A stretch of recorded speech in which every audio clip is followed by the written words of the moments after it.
Pak Dr. Tengku Muzakir Manaf mau buat surat edaran bahawa tiap kedai wajib tutup azan. Saya fikir itu berguna tapi kecil.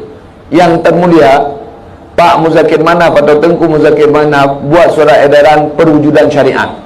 Tak boleh ada wanita di kedai, karena itu bukan tempatnya. Wanita itu mulia, dari Cunyadin sampai depan mulia. Jadi nggak boleh campur-campur aduk sama cowok.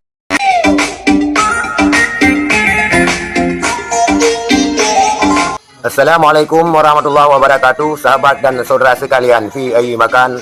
Semoga saudara sehat-sehat dan baik-baik saja. Pada kesempatan ini kita lihat sebuah video ataupun sebuah ceramah di pengajian kedai kopi Tengku Jim mengirim pesan kepada Tengku Muzakir Manaf. Apakah pesan Tengku Jim kepada Tengku Muzakir Manaf? Kita lihat video berikut ini. Kenapa Dr. Tengku Muzakir Manaf mau buat surat edaran bahawa tiap kedai wajib tutup azan? Saya fikir itu berguna tapi kecil. Yang termulia Pak Muzakir Manaf atau Tengku Muzakir Manaf buat surat edaran perwujudan syariat. Tak boleh ada wanita di kedai, karena itu bukan tempatnya. Wanita itu mulia, dari Cunyadin sampai depan mulia. Jadi nggak boleh campur-campur aduk sama cowok. Dan buat tilang terhadap prostitusi Banda Aceh. Banda Aceh, kita mau tangkap prostitusi, nggak usah jauh bu dari Kupinang Gerok. Jalan pinggir jalan tu lewat Mesir ukir dikit, atep dah dapat di situ barang 20 orang. LONTE.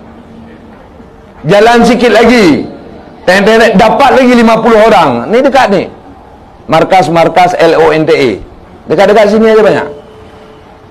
Belum berondong. Hancur Banda Aceh ni. Maka tugas memperbaiki Banda Aceh adalah tugas gubernur. Tugas ulama ngomong.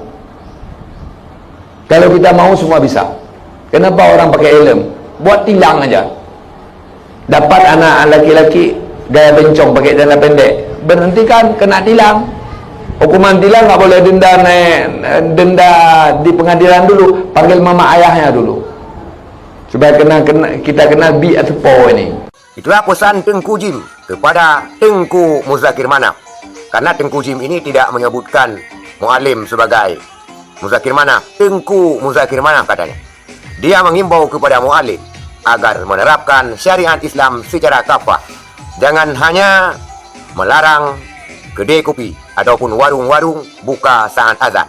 Tetapi cobalah terapkan syariat Islam. Karena banyak perempuan-perempuan berserakan di kedai kopi katanya. Kita lihat saudara sekalian, di kafe-kafe Banda Aceh sekarang ini banyak dipenuhi oleh wanita-wanita yang bukan tempatnya. Tengku Jim berpesan kepada mu'alim agar menerapkan syariat Islam, karena tempat wanita bukanlah di kedai kopi. Wanita adalah sosok yang mulia. Maka dengan penerapan syariat Islam ini, tentunya segala sesuatu akan berjalan baik, tertib, sesuai dengan syariat. Itulah pesan Tengku Jim kepada Tengku Muzakir Manaf. Sekian, terima kasih. Assalamualaikum warahmatullahi wabarakatuh.